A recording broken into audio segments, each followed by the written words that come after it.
കഠിനമായ ക്ഷീണം. ഇത് പല സ്ത്രീകളും എൻ്റെ അടുത്ത് വന്ന് പറയുന്നതാണ്. ജോലികളെല്ലാം നാളത്തേക്ക് മാറ്റി വെക്കുക, രാവിലെ എണീക്കാൻ തന്നെ വയ്യ, ഒരു ഉന്മേഷക്കുറവ്. ഇത് പല കാരണങ്ങൾ കൊണ്ടുണ്ടാവാറുണ്ട്. എന്തുകൊണ്ടാണ് ഇങ്ങനെ കഠിനമായൊരു ക്ഷീണം അല്ലെങ്കിൽ ഈ ഒരു ഉത്സാഹക്കുറവ് ഉണ്ടാവുന്നതെന്ന് നമുക്ക് നോക്കാം. ഞാൻ ഡോക്ടർ പ്രിയ, Q1B ഹെൽത്ത് കെയറിലെ ഹോമിയോപ്പതിക് ഫിസിഷ്യനാണ്. പല കാരണങ്ങൾ കൊണ്ട് നമുക്ക് ഭയങ്കരമായിട്ടൊരു ക്ഷീണം തോന്നാറുണ്ട്. ചില ദിവസങ്ങളിൽ രാവിലെ എണീക്കാനേ പറ്റില്ല, അല്ലെങ്കിൽ ജോലിയൊക്കെ നമ്മൾ കൃത്യമായിട്ട് ചെയ്യണം എന്ന് വിചാരിച്ച് കഴിഞ്ഞാൽ അത് മാറ്റി പിറ്റേ ദിവസത്തേക്ക് വെക്കുക. ഇതൊക്കെ പലരെയും ബുദ്ധിമുട്ടിക്കുന്ന ഒരു കണ്ടീഷൻ തന്നെയാണ്. എന്തൊക്കെ കൊണ്ടാണ് അത് ഉണ്ടാവുന്നതെന്ന് നമുക്ക് ആദ്യം തന്നെ നോക്കാം. ഒന്നാമതായിട്ട് പറയുകയാണെങ്കിൽ കൃത്യമായൊരു ഉറക്കമില്ലായ്മ. നോർമലി നമ്മുടെ ഉറക്കം എന്ന് പറയുന്നത് കൃത്യമായിട്ടൊരു ടൈം പീരീഡ് നമുക്ക് വേണ്ടതാണ്. കാരണം ഈ ഉറക്കത്തിൻ്റെ ടൈമിലാണ് നമുക്ക് നമ്മുടെ ശരീരത്തിലെ മാക്സിമം ഒരു റെസ്റ്റ് കിട്ടുന്ന ഒരു ടൈം. നമ്മുടെ ശരീരം എപ്പോഴും പ്രവർത്തിച്ചുകൊണ്ടേ ഇരിക്കുന്നതാണ്. നമുക്ക് ഹാർട്ടാണെങ്കിലും ലങ്സ് ഒക്കെ ആണെങ്കിലും ഉറങ്ങുന്ന സമയത്താണ് ഒരു പരിധി വരെ ഇവർക്കൊക്കെ ഒരു റെസ്റ്റ് കിട്ടുന്നത്. കൃത്യമായിട്ട് ഒരു ഉറക്കമില്ലാത്തവർക്കാണ് കൂടുതലായിട്ടും ഈ ഒരു കംപ്ലൈൻറ്റ് പറയാറ്. അപ്പം നോർമലി നമ്മൾ ഒരു ജനിച്ച കുഞ്ഞ് അല്ലെങ്കിൽ ഒരു ന്യൂ ബോൺ ആണെങ്കിൽ ഒരു 16 മണിക്കൂറെങ്കിലും ഉറക്കം വേണമെന്ന് പറയും. ഒരു ടീനേജൊക്കെ എത്തുമ്പോഴത്തേക്കും ഒരു 10 മണിക്കൂറെങ്കിലും. ഒരു അഡൽട്ട് ആകുമ്പോൾ ഒരു മുതിർന്ന ഒരാൾക്കാണെങ്കിൽ ഒരു 7 മുതൽ 8 മണിക്കൂറെങ്കിലും ഉറക്കം കിട്ടണം. ഈ ഉറക്കക്കുറവ് പല രീതിയിൽ പറയാറുണ്ട്. ചിലർക്ക് കിടക്കുമ്പോൾ ഉറക്കം കിട്ടാൻ താമസിക്കും, ചിലർക്ക് കിടന്നു കഴിഞ്ഞ് കഴിഞ്ഞാൽ ഇടയിൽ എണീക്കുക, ചിലർക്ക് രാവിലെ നേരത്തെ എണീറ്റ് പോവുക. ഇങ്ങനെ പല രീതിയിൽ ഉറക്കക്കുറവ് കാണിക്കാറുണ്ട്. അപ്പം ഉറക്കം കിട്ടാത്തവർക്ക് അല്ലെങ്കിൽ ഉറക്കത്തിന് ഒരു കുറവ് അനുഭവപ്പെടുന്നവർക്കാണ് കൂടുതലായിട്ടും ഈ ഒരു പ്രശ്നം പറയാറ്. ഇനി രണ്ടാമതായിട്ട് നോക്കുകയാണെങ്കിൽ ചില ഇൻഫെക്ഷൻസ് ഒക്കെ വന്നതിന് ശേഷം, ഇപ്പോൾ കോവിഡൊക്കെ വന്നു കഴിഞ്ഞപ്പോൾ ഒരുപാട് പേര് പറയുന്നുണ്ട് കോവിഡൊക്കെ വന്നതിന് ശേഷം എനിക്ക് ഭയങ്കര ക്ഷീണമാണെന്ന്. അപ്പോൾ അങ്ങനെ ചില വൈറൽ ഇൻഫെക്ഷൻസ്, ഇപ്പോൾ കോവിഡ് മാത്രമല്ല ചിക്കൻ ഗുനിയ, ഡെങ്കു പോലെയുള്ള ചില വൈറൽ ഇൻഫെക്ഷൻസ് ഒക്കെ ശേഷം അവർക്ക് അസുഖം മാറിയിട്ടുണ്ടാവും, ബ്ലഡ് ടെസ്റ്റുകളൊക്കെ നോർമലായിട്ടുണ്ടാവും, പക്ഷേ ശരീരത്തിന് ഭയങ്കര ക്ഷീണം ഉണ്ടാവും. അതിനൊരു പ്രധാന കാരണം എന്ന് വെച്ചിട്ടുണ്ടെങ്കിൽ നമ്മൾ ഈ ഒരു ഇൻഫെക്ഷൻ കഴിഞ്ഞിട്ട് ഒരു റെസ്റ്റിംഗ് പീരീഡ് ശരീരത്തിന് കൊടുക്കാത്തതുകൊണ്ടാണ്. നമ്മുടെ ശരീരത്തിൽ ഒരുപാട് ഒരു യുദ്ധം നടന്ന ഒരു സമയമാണ് ഈ ഒരു ഇൻഫെക്ഷൻ എന്ന് പറയുന്നത്. അപ്പം ഈ ഒരു ഇൻഫെക്ഷൻ്റെ സമയത്ത് നമ്മൾ വേണ്ട രീതിയിൽ റെസ്റ്റ് എടുക്കുന്നില്ല, അല്ലെങ്കിൽ വേണ്ട രീതിയിൽ ഭക്ഷണം കഴിക്കുന്നില്ല എന്നൊക്കെ ഉണ്ടെങ്കിൽ നമുക്ക് ഭയങ്കര ക്ഷീണം ഉണ്ടാവും. ഇപ്പോൾ ഒരു ഇൻഫെക്ഷൻ വന്നിട്ടുണ്ടെങ്കിൽ, ഒരു വൈറൽ ഇൻഫെക്ഷൻ വന്നിട്ടുണ്ടെങ്കിൽ ഒരു 10 ദിവസമെങ്കിലും നമുക്ക് നല്ല റെസ്റ്റ് വേണം. അപ്പോൾ നമുക്കറിയാം നമ്മുടെ വീട്ടിലെ അമ്മമാരൊക്കെ ആണെങ്കിൽ പൊതുവെ റെസ്റ്റ്, ഇവർക്ക് അസുഖം വന്നാലും വലുതായിട്ടൊന്നും റെസ്റ്റ് കിട്ടാറില്ല. അതുകൊണ്ട് തന്നെയാണ് സ്ത്രീകൾ കൂടുതലായി ഈ ഒരു കംപ്ലൈൻ്റ് ആയിട്ട് വരാറ്, ഈ ഒരു റെസ്റ്റ് കിട്ടാത്തത് കൊണ്ട്. ഇനി മൂന്നാമതായിട്ട് നോക്കുകയാണെങ്കിൽ ചില രോഗങ്ങൾ കൊണ്ട്, പ്രധാനമായിട്ടും യൂറിനറി ട്രാക്ട് ഇൻഫെക്ഷൻസ് ഒക്കെ ഉണ്ടെങ്കിൽ അതിൻ്റെ ഭാഗമായിട്ട് ഭയങ്കര ക്ഷീണം തോന്നാറുണ്ട്. ചിലപ്പോൾ അവർക്ക് മൂത്രം ഒഴിക്കുമ്പോൾ പുകച്ചിലോ നീറ്റലോ ഒന്നും കണ്ടുവന്ന് വരില്ല, പക്ഷെ ഭയങ്കരമായിട്ടുള്ള ക്ഷീണമായിരിക്കും. അപ്പോൾ അങ്ങനെ വരുന്ന കണ്ടീഷനിൽ നിങ്ങൾ മൂത്രം ഒന്ന് ടെസ്റ്റ് ചെയ്ത് നോക്കുക. യൂറിൻ കൾച്ചർ ചെയ്ത് നോക്കുമ്പോൾ യൂറിൻ റുട്ടീൻ തന്നെ ചെയ്ത് നോക്കിക്കഴിഞ്ഞാൽ നമുക്ക് ഇൻഫെക്ഷൻസ് ഒക്കെ ഉണ്ടോ എന്നറിയാം.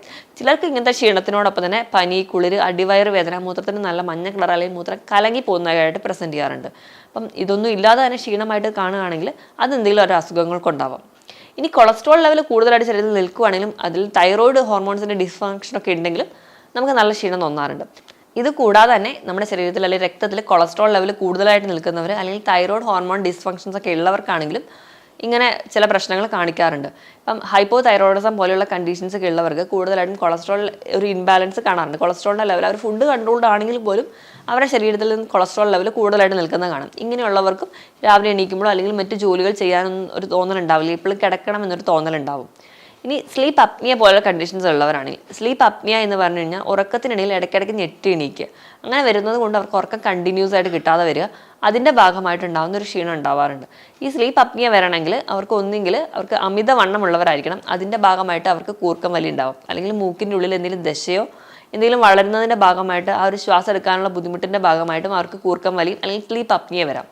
കാരണം നമ്മൾ നല്ല ഉറക്കത്തിൽ പോകുന്ന സമയത്ത് പെട്ടെന്ന് നമ്മുടെ രക്തത്തിൽ ഓക്സിജൻ്റെ ലെവൽ കുറയും. ഓക്സിജൻ്റെ ലെവൽ കുറയുമ്പോൾ അത് കൂട്ടാൻ വേണ്ടിയിട്ട് നമ്മൾ ഞെട്ടി എണീറ്റിട്ട് നമ്മൾ നല്ലപോലെ ഒന്ന് ശ്വസിക്കും, പിന്നെയും ഉറങ്ങും. ഇങ്ങനെ ഇടയ്ക്കിടയ്ക്ക് ഉറക്കത്തിൽ എണീക്കുന്നതിൻ്റെ ഭാഗമായിട്ട് അവർക്ക് നല്ല ഉറക്കം കണ്ടിന്യൂസ് ആയിട്ട് കിട്ടാതെ വരും. അതുകൊണ്ട് അവർക്കൊരു ബുദ്ധിമുട്ട് തോന്നാറുണ്ട്.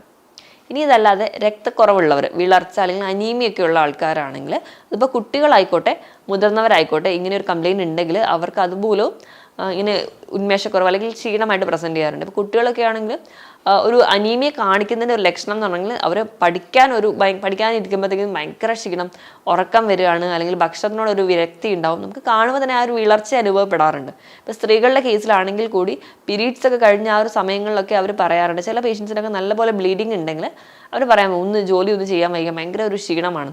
അതിനൊരു പ്രധാന കാരണം ഇത് തന്നെയാണ്. ഒരുപാട് ബ്ലീഡിങ് കാണിക്കുന്നവർക്ക് അനീമിയ അല്ലെങ്കിൽ വിളർച്ച ഉണ്ടാവാറുണ്ട്. അതിൻ്റെ ഭാഗമായിട്ട് അവർക്ക് നല്ല ക്ഷീണം തോന്നാറുണ്ട്. ഇനി വേറൊരു കാരണം എന്ന് പറഞ്ഞിട്ടുണ്ടെങ്കിൽ നമ്മൾ ബ്രേക്ക്ഫാസ്റ്റ് സ്കിപ്പ് ചെയ്യലാണ്. അപ്പം നമുക്ക് ഡയറ്റ് ചെയ്യുക അല്ലെങ്കിൽ നമ്മുടെ ബോഡി വെയിറ്റ് റെഗുലേറ്റ് ചെയ്യുക എന്നുള്ളതൊക്കെ ഇന്ന് വളരെ അത്യാവശ്യമായിട്ടുള്ള കാര്യമാണ് അല്ലേ. അപ്പോൾ അതിൻ്റെ ഭാഗമായിട്ട് നമ്മൾ ഏറ്റവും ആദ്യം ചെയ്യുന്ന അല്ലെങ്കിൽ ഏറ്റവും ഈസി ആയിട്ട് നമുക്ക് ചെയ്യാൻ വരുന്ന ഡയറ്റ് എന്ന് പറഞ്ഞാൽ ബ്രേക്ക്ഫാസ്റ്റ് സ്കിപ്പ് ചെയ്യുക എന്നുള്ളതാണ്. ഈ ബ്രേക്ക്ഫാസ്റ്റ് എന്ന് പറഞ്ഞാൽ നമ്മുടെ ആ ഒരു ദിവസത്തിന് ഫുൾ വേണ്ട എനർജിയാണ്. അതിപ്പോൾ കുട്ടികളായിക്കോട്ടെ, അല്ലെങ്കിൽ കുറച്ചുകൂടെ കൗമാരപ്രായക്കാരായിക്കോട്ടെ, അല്ലെങ്കിൽ മുതിർന്നവരായിക്കോട്ടെ, എല്ലാവരും എളുപ്പത്തിൽ സ്കിപ്പ് ചെയ്യുന്നതെന്ന് പറഞ്ഞാൽ ബ്രേക്ക്ഫാസ്റ്റ് ആണ്. പക്ഷേ ഡിന്നർ നല്ല ഹെവി ആയിട്ട് കഴിക്കും. അപ്പോൾ നമ്മൾ ഓർക്കേണ്ടത് നമ്മുടെ ആ ഒരു ദിവസത്തിന് മുഴുവൻ മെൻ്റൽ അല്ലെങ്കിൽ ഫിസിക്കൽ ആക്ടിവിറ്റിക്ക് വേണ്ട എനർജി എന്ന് പറയുന്നത് ബ്രേക്ക്ഫാസ്റ്റ് ആണ്. അപ്പോൾ നമുക്ക് വേണ്ട രീതിയിൽ ന്യൂട്രിയൻസ് അല്ലെങ്കിൽ പ്രോട്ടീൻസ് ഒന്നും കിട്ടാത്തതിൻ്റെ ഭാഗമായിട്ട് നമുക്ക് നല്ല ക്ഷീണം വരാറുണ്ട്. അപ്പം ബ്രേക്ക്ഫാസ്റ്റ് മാക്സിമം സ്കിപ്പ് ചെയ്യാതിരിക്കാൻ വേണ്ടി ശ്രദ്ധിക്കും. ഇപ്പോൾ ഇൻ്റർമീഡിയറ്റ് ഫാസ്റ്റിംഗ് പോലെയുള്ള ഡയറ്റ് എടുക്കുന്നവരാണെങ്കിൽ ഒരു 16 മണിക്കൂർ ഫാസ്റ്റ് ചെയ്യണം എന്ന നിർബന്ധമുള്ളതുകൊണ്ട് തന്നെ പലരും ഈ രാവിലത്തെ ബ്രേക്ക്ഫാസ്റ്റ് അങ്ങ് സ്കിപ്പ് ചെയ്യും. രാത്രി മുതൽ ബ്രേക്ക്ഫാസ്റ്റ് അങ്ങ് സ്കിപ്പ് ചെയ്യുക, ഉച്ചയ്ക്കും അതുപോലെ തന്നെ ഡിന്നർ നല്ലപോലെ കഴിക്കുക. അപ്പോൾ അങ്ങനെ ചെയ്താലൊന്നും പ്രത്യേകിച്ച് ഒരു ഇൻ്റർമീഡിയറ്റ് ഫാസ്റ്റിങ്ങിൻ്റെതായ റിസൾട്ട് കിട്ടില്ല. അപ്പോൾ നിങ്ങൾ ചെയ്യേണ്ടത്, നിങ്ങളുടെ ആ ഒരു ക്ഷീണം പോലെയുള്ള ബുദ്ധിമുട്ടുകളൊക്കെ തോന്നുകയാണെങ്കിൽ മാക്സിമം നിങ്ങളുടെ ബ്രേക്ക്ഫാസ്റ്റ് നല്ല രീതിയിൽ കഴിക്കുക, നല്ല ഹെവിയായി കഴിക്കാൻ വേണ്ടി ശ്രദ്ധിക്കുക. ഒരു രാജാവിനെ പോലെ തന്നെ നിങ്ങൾ ബ്രേക്ക്ഫാസ്റ്റ് സ്കിപ്പ് ചെയ്യാതെ കഴിക്കുകയാണെങ്കിൽ നിങ്ങൾക്ക് ഈ ക്ഷീണം പോലെയുള്ള ബുദ്ധിമുട്ടുകൾ ഒരു പരിധി വരെ കുറയുന്നത് കാണാം.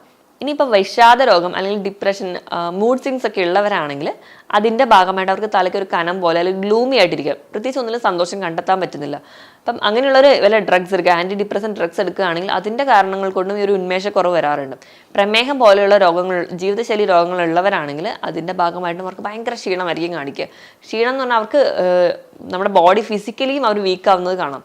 അവർക്ക് ഉന്മേഷക്കുറവ് അവർക്ക് മാനസികമായിട്ട് തോന്നുന്നതിനോടൊപ്പം തന്നെ അവരുടെ മസിൽസൊക്കെ വേസ്റ്റ് ചെയ്ത് പോകുന്ന കാണാം. അതായത് മസിൽസൊക്കെ ശോഷിച്ച് പോകുന്ന കാണാം. പ്രത്യേകിച്ച് കാലിൻ്റെയും കൈയുടെയൊക്കെ മസിൽസ് വല്ലാതെ മെലിയുന്നത് നമുക്ക് ഈ പ്രമേഹ രോഗികളിൽ കാണാം. ഇങ്ങനെ ശരീരഭാരം കുറയും, അതിനോടൊപ്പം തന്നെ അവർക്ക് ഭയങ്കര ക്ഷീണമൊക്കെ തോന്നുകയാണെങ്കിൽ മിക്കവാറും ഒരു പ്രമേഹം ഉള്ളതുകൊണ്ടായിരിക്കണം ഈ ഒരു കണ്ടീഷൻസ് ഉണ്ടാവുക. അപ്പം അങ്ങനത്തെ ഡൗട്ടൊക്കെ ഉണ്ടെങ്കിൽ നിങ്ങൾ മാക്സിമം ഒരു ഡോക്ടറുടെ കൺസൾട്ടേഷൻ എടുക്കുക. അതുപോലെ തന്നെ ബ്ലഡ് ടെസ്റ്റുകളൊക്കെ ചെയ്ത് ഈ ഒരു കണ്ടീഷൻ ഇല്ല എന്ന് ഉറപ്പുവരുത്തുക. അതുപോലെ തന്നെ പാരമ്പര്യമായിട്ട് പ്രമേഹമൊക്കെ ഉള്ളവരാണെങ്കിൽ ഇടയ്ക്കിടയ്ക്ക് റൂൾ ഔട്ട് ചെയ്യാം. അപ്പോൾ ഇങ്ങനത്തെ ഒരു ക്ഷീണമൊക്കെ തോന്നുമ്പോൾ തന്നെ ഷുഗർ ഉണ്ടോ അല്ലെങ്കിൽ ഡയബറ്റിക് ആണോ എന്നറിയാൻ വേണ്ടി ബ്ലഡ് ടെസ്റ്റുകൾ ചെയ്യാം.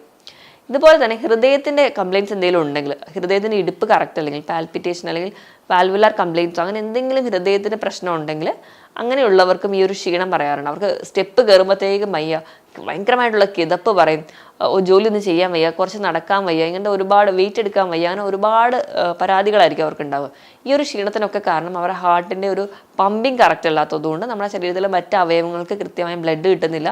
ബ്ലഡ് വേണ്ട രീതിയിൽ ഇല്ലാത്തത് കൊണ്ട് അത് കാരണം കൊണ്ട് അവർക്ക് ഓക്സിജൻ കിട്ടുന്നില്ല. കോശങ്ങൾക്ക് ഓക്സിജൻ ഇല്ലെങ്കിൽ അവരുടെ പ്രവർത്തനങ്ങൾ ഒന്നും തന്നെ നടക്കില്ല. അതിൻ്റെ ഭാഗമായിട്ടും അവർക്ക് ഒരു ക്ഷീണം പറയാറുണ്ട്. ഇതല്ലാതെ നമുക്ക് പറയാൻ പറ്റുന്ന ഒരു കാരണം എന്ന് വെച്ചിട്ടുണ്ടെങ്കിൽ അധികമായിട്ട് കഫീൻ അല്ലെങ്കിൽ കോഫി അടങ്ങിയിട്ടുള്ള ഭക്ഷണങ്ങൾ അല്ലെങ്കിൽ ചോക്ലേറ്റ്സ്, കാർബണേറ്റഡ് ഡ്രിങ്ക്സ് ഒക്കെ കൂടുതൽ കഴിക്കുന്നവർക്ക് ഈ ഒരു ക്ഷീണം പറയാറുണ്ട്. നമ്മൾ ഉറക്കമൊന്നും അവർക്ക് കറക്റ്റായിട്ട് നടക്കില്ല. കാരണം ഈ കഫീൻ എന്ന് പറയുന്നത് നമുക്ക് ആ ഒരു ടൈം നമ്മൾ കഴിക്കുന്ന ഒരു സമയത്ത് നമുക്ക് കുറച്ച് ഉന്മേഷം തരികയെങ്കിലും അത് ഉടനെ തന്നെ അത് വീണ്ടും നമുക്കൊരു ക്ഷീണം തോന്നിക്കുന്ന ഒരു കണ്ടീഷനാണ്. അപ്പം ആ ഒരു കഫീൻ അധികമായിട്ട് കഴിക്കുന്ന ആൾക്കാർ അല്ലെങ്കിൽ മദ്യപാനം പോലെയുള്ള ശീലമുള്ളവരാണെങ്കിൽ അതൊക്കെ നമുക്ക് ഒരു ഡീഹൈഡ്രേഷൻ ശരീരത്തിൽ ഉണ്ടാക്കും. നമ്മുടെ ശരീരത്തിന് വേണ്ട രീതിയിൽ വെള്ളം കിട്ടാതെ വരും. വേണ്ട രീതിയിൽ വെള്ളം കിട്ടാതെ വരുമ്പോൾ നമ്മുടെ ബോഡി ഒന്നും ക്ലിയർ ആയിട്ട് ഫങ്ഷൻ ചെയ്യാൻ പറ്റില്ല. അപ്പോൾ അതിൻ്റെ ഭാഗമായിട്ടും ആ ഒരു ഡീഹൈഡ്രേഷൻ ഉള്ളതുകൊണ്ട് നമുക്ക് ഭയങ്കരമായിട്ടുള്ളൊരു ക്ഷീണം തോന്നാം. നമുക്ക് വേണ്ട രീതിയിൽ നമ്മൾ കഴിക്കുന്ന ഭക്ഷണത്തിൽ പ്രോട്ടീൻസ് ഒന്നുമില്ല, അല്ലെങ്കിൽ നമുക്ക് വേണ്ട രീതിയിലുള്ള എനർജി സപ്ലൈ ചെയ്യാനുള്ള ഫുഡൊന്നും നമ്മൾ കഴിക്കുന്നില്ല, നമ്മളൊരു ബാലൻസ്ഡ് ഡയറ്റ് അല്ല കഴിക്കുന്നതെങ്കിൽ അതുകൊണ്ട് നമുക്ക് ക്ഷീണം വരാം. ഫൈബ്രോമയോളജിയെ പോലെയുള്ള കണ്ടീഷൻ, ഫൈബ്രോമയോളജി എന്ന് പറഞ്ഞിട്ടുണ്ടെങ്കിൽ നമുക്ക് പല കാരണങ്ങൾ കൊണ്ട് പല അസുഖങ്ങൾ ഉണ്ടെന്ന് തോന്നുക, അല്ലെങ്കിൽ നമുക്ക് പല ക്ഷീണം തോന്നുക, മസിൽ വേദന, ജോയിൻറ്റ് പെയിൻ ഒക്കെ നമുക്ക് തോന്നും. പക്ഷെ നമ്മൾ എന്തൊക്കെ ടെസ്റ്റ് ചെയ്തിട്ടുണ്ടെങ്കിലും അല്ലെങ്കിൽ നമ്മൾ എന്തൊക്കെ ബ്ലഡ് ടെസ്റ്റുകൾ ഡോക്ടറുടെ കൺസൾട്ടേഷൻ ഒക്കെ എടുത്തിട്ടുണ്ടെങ്കിലും ബ്ലഡ് ടെസ്റ്റ് എല്ലാം നോർമൽ ആയിരിക്കും. പക്ഷേ പേഷ്യൻസ് എപ്പോഴും ഇങ്ങനെ കംപ്ലയിൻറ്റ് ചെയ്തുകൊണ്ടേയിരിക്കും. ആ ഒരു കംപ്ലയിൻറ്റിനെയാണ് നമ്മൾ ഫൈബ്രോമയാൾജിയ എന്ന് പറയുന്നത്. ഇങ്ങനെ ഒരു പ്രശ്നമുള്ളവർക്കാണെങ്കിൽ അവർക്കും ഈ ഒരു ക്ഷീണം അതിൻ്റെ ഭാഗമായിട്ട് പറയാറുണ്ട്. ഈ ഫുഡ് അലർജി ഒക്കെ ഉള്ളവരാണെങ്കിൽ ചില ഭക്ഷണം കഴിച്ച് കഴിഞ്ഞാൽ അലർജി അല്ലെങ്കിൽ ശരീരത്തിൽ എന്തെങ്കിലും ചൊറിഞ്ഞ് തടിക്കുക, അല്ലെങ്കിൽ വയറിന് നല്ല ശരിയല്ലാതിരിക്കുക, വയറുവേദന അല്ലെങ്കിൽ വയറിളക്കം പോലെയുള്ള പ്രശ്നങ്ങളൊക്കെ ഉള്ളവരാണെങ്കിൽ അതിൻ്റെ ഭാഗമായിട്ടും അവർക്ക് ഒരു ഉന്മേഷക്കുറവ് കാണിക്കാറുണ്ട്. പോഷകക്കുറവ് പോലെ തന്നെ അത്രയും അധികം പ്രാധാന്യമാണ് വൈറ്റമിൻസിൻ്റെ ഒരു ഡെഫിഷ്യൻസി എന്ന് പറയുന്നത്. നമ്മൾ കഴിക്കുന്ന ഭക്ഷണത്തിൽ നിന്ന് കിട്ടുന്ന വൈറ്റമിൻസ് അല്ലാതെ തന്നെ നമുക്ക് സൂര്യപ്രകാശത്തിൽ നിന്ന് കിട്ടുന്ന ഒരു വൈറ്റമിനാണ് വൈറ്റമിൻ ഡി. നമ്മുടെ ശരീരത്തിൽ ഉണ്ടാക്കാൻ പറ്റുന്ന ഒരേ ഒരു വൈറ്റമിൻ. അപ്പോൾ വൈറ്റമിൻ ഡിയുടെ കുറവ് നമുക്ക് ക്ഷീണം ഉണ്ടാക്കാനൊരു കാരണമാക്കാറുണ്ട്. അപ്പം അതുമൂലം നമുക്ക് ഇങ്ങനത്തെ ക്ഷീണം അല്ലെങ്കിൽ തളർച്ച അങ്ങനെയുള്ള ബുദ്ധിമുട്ടുകളുണ്ടെങ്കിൽ വൈറ്റമിൻ ഡി ലെവൽ ചെക്ക് ചെയ്ത് കഴിഞ്ഞാൽ നമുക്കൊരു പരിധി വരെ ഈ ക്ഷീണത്തിൻ്റെ കാരണം കണ്ടുപിടിക്കാൻ പറ്റും. ഇത് കൂടാതെ തന്നെ ഇപ്പോൾ ഡേ ആൻഡ് നൈറ്റ് ജോലികളൊക്കെ ഷിഫ്റ്റൊക്കെ മാറി മാറി എടുക്കുന്നവർ, ഇപ്പം പ്രൈവറ്റ് ജോലികളിൽ IT പ്രൊഫഷണൽസോ അല്ലെങ്കിൽ നേഴ്സുമാരോ അങ്ങനെയൊക്കെ ഡോക്ടേഴ്സിനൊക്കെ ഇങ്ങനെ ഡേ ആൻഡ് നൈറ്റ് ഡ്യൂട്ടി ഇങ്ങനെ ഷിഫ്റ്റ് മാറി മാറി വരുമ്പം ആ ഒരു റുട്ടീൻ അവർക്ക് നഷ്ടപ്പെടുന്നുണ്ട്. അവർക്ക് കൃത്യമായ ടൈമിൽ ഉറക്കം വരുന്നില്ല, അല്ലെങ്കിൽ ഉറങ്ങാൻ പറ്റുന്നില്ല, ആ ഒരു ബയോളജിയിൽ ക്ലോക്ക് കറക്റ്റായിട്ട് പ്രവർത്തിക്കുന്നില്ല. അതുകൊണ്ട് തന്നെ അവർക്ക് കഠിനമായ ഒരു ക്ഷീണം പറയാറുണ്ട്. അപ്പോൾ ഇതൊക്കെയാണ് പ്രധാനമായിട്ടും ഈ ഒരു ക്ഷീണത്തിൻ്റെ കാരണം എന്ന് പറയുന്നത്. ഈ ഒരു കാരണങ്ങൾ എന്തെങ്കിലുമൊക്കെ ആയിരിക്കണം നമുക്ക് ഒരു ഉന്മേഷക്കുറവുണ്ടെങ്കിൽ അത് ഉണ്ടാവാനുള്ള കാരണം. അപ്പോൾ ഇങ്ങനെ എന്തെങ്കിലും പ്രശ്നമുണ്ടെങ്കിൽ ക്ഷീണമല്ലേ, അല്ലെങ്കിൽ സാരമില്ല, ജോലി നാളത്തേക്ക് ചെയ്യാമെന്ന് മാറ്റി വെക്കുന്നതിന് മുൻപ് നിങ്ങളൊരു ഡോക്ടറുടെ കൺസൾട്ടേഷൻ എടുക്കുക. ഈ പറഞ്ഞ പ്രശ്നങ്ങൾ എന്തെങ്കിലും ഉണ്ടോ എന്ന് നിങ്ങൾ ഉറപ്പുവരുത്തുക. ഉണ്ടെങ്കിൽ അതിന് വേണ്ട ട്രീറ്റ്മെൻറ്റ് എടുക്കുക. ഇല്ലെങ്കിൽ നമുക്ക് നമ്മുടെ ലൈഫ് സ്റ്റൈലിൽ വരുത്തേണ്ട മാറ്റങ്ങൾ നിങ്ങളുടെ ഡോക്ടർ തന്നെ പറഞ്ഞു തരുന്നതായിരിക്കും. ഈ പറഞ്ഞതൊക്കെയാണ് പ്രധാനമായിട്ടും നമുക്കൊരു കഠിനമായ ക്ഷീണം അല്ലെങ്കിൽ ഉന്മേഷക്കുറവ് ഉണ്ടാവാനുള്ള കാരണം. അപ്പം ഇങ്ങനെയൊക്കെ കാരണങ്ങൾ ഉണ്ടോ എന്ന് അറിയാൻ വേണ്ടി നിങ്ങൾ ജോലി പിറ്റേ ദിവസത്തേക്ക് മാറ്റി വെക്കാതെ ഒരു ഡോക്ടറുടെ കൺസൾട്ടേഷൻ എടുക്കുക. ഡോക്ടറെ കണ്ടിട്ട് നിങ്ങൾക്ക് ഇങ്ങനത്തെ എന്തെങ്കിലും ബുദ്ധിമുട്ടുകൾ ഉണ്ടോ എന്ന് നോക്കി വേണ്ട ട്രീറ്റ്മെൻറ്റുകൾ എടുക്കുക. അല്ലെങ്കിൽ നിങ്ങളുടെ ലൈഫ് സ്റ്റൈലിൽ വരുത്തേണ്ട മാറ്റങ്ങൾ നിങ്ങളുടെ ഡോക്ടർ തന്നെ പറഞ്ഞുതരും. അപ്പം ഈ ഒരു ലൈഫ് സ്റ്റൈലിൽ വരുത്തുന്ന മാറ്റത്തിൽ ഏറ്റവും ഇമ്പോർട്ടൻ്റ് എന്ന് പറഞ്ഞാൽ നമ്മൾ കഴിക്കുന്ന ഫുഡ് എന്ന് പറയുന്നത് ഹെൽത്തി ആയിരിക്കണം എന്നുള്ളതാണ്. നമ്മളെപ്പോഴും ഒരു ബാലൻസ് ഫുഡാണ് കഴിക്കുന്നതെങ്കിൽ നമുക്ക് പോഷകമൊക്കെ കൃത്യമായി കിട്ടുന്നുണ്ടെങ്കിൽ നമുക്ക് ഒരു പരിധി വരെ ക്ഷീണം മാറും. അതോടൊപ്പം തന്നെ നിങ്ങളുടെ ശരീരഭാരത്തിനനുസരിച്ച് വെള്ളം കുടിക്കുകയും കൂടി ചെയ്യുക. അങ്ങനെയാണെങ്കിൽ ഒരു പരിധി വരെ ഡീഹൈഡ്രേഷൻ മാറും. അതോടൊപ്പം തന്നെ എനർജറ്റിക് ആയിട്ട് ഇരിക്കാനും പറ്റും. എപ്പോഴും ഫുഡ് കഴിക്കുമ്പോൾ ബ്രേക്ക്ഫാസ്റ്റ് ഒരു രാജാവിനെ പോലെ തന്നെ കഴിക്കുക. എപ്പോഴും അതിൽ ധാരാളം അന്നജവും പ്രോട്ടീനും നല്ല കൊഴുപ്പുകളും അടങ്ങിയിരിക്കണം. അതിനായിട്ട് ഒരു ഉദാഹരണം എടുക്കുകയാണെങ്കിൽ നമ്മൾ മലയാളികളുടെ എല്ലാ ബ്രേക്ക്ഫാസ്റ്റും ഒരു ബാലൻസ്ഡ് ഫുഡാണ്. ഇപ്പോൾ പുട്ട് കടലയാണെങ്കിൽ പുട്ട് എന്ന് പറയുന്ന ഒരു അന്നജമാണ്, കടല എന്ന് പറയുന്ന ഒരു പ്രോട്ടീനാണ്. അതിനോടൊപ്പം കുറച്ച് നട്ട്സ് കൂടി കഴിക്കുകയാണെങ്കിൽ നല്ല കൊഴുപ്പ് നമ്മുടെ ശരീരത്തിൽ എത്തുന്നുണ്ട്. കൃത്യമായിട്ടൊരു ബാലൻസ് ഡയറ്റ് കഴിക്കാൻ വേണ്ടി ശ്രദ്ധിക്കുക. അത് കുഞ്ഞു കുട്ടികളെ തൊട്ട് നമുക്കത് ശീലിപ്പിച്ചെടുക്കുക.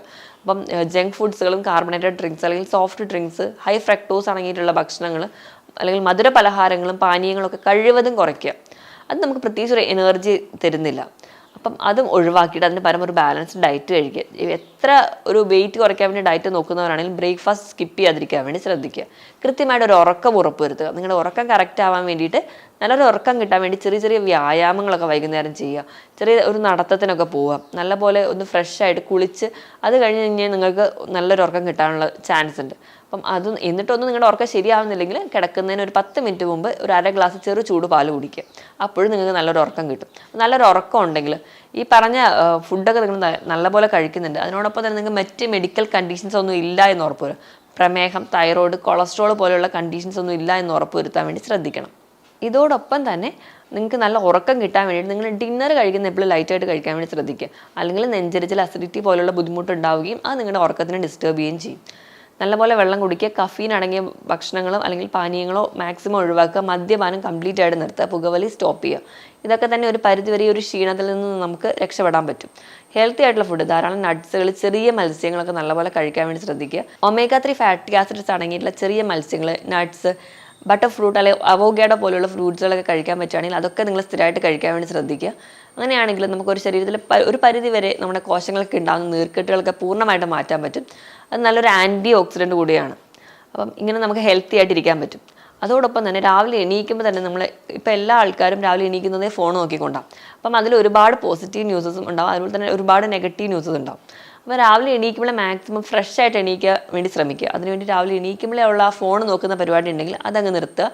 കുറച്ചുകൂടെ ഹെൽത്തി ആയിട്ട് പതുക്കെ എണീറ്റ് ഒന്ന് ബോഡിയൊക്കെ നല്ലപോലെ സ്ട്രെച്ച് ചെയ്ത് ഒന്ന് വാമപ്പ് ചെയ്ത് എണീക്കാൻ വേണ്ടി ശ്രദ്ധിക്കുക. എപ്പോഴും നമ്മുടെ ബോഡി സ്ട്രെച്ച് ചെയ്യുന്ന സമയത്ത് നമ്മുടെ ശരീരത്തിൽ മൊത്തം ഒരു ബ്ലഡ് സപ്ലൈ കറക്റ്റായിട്ട് കിട്ടും.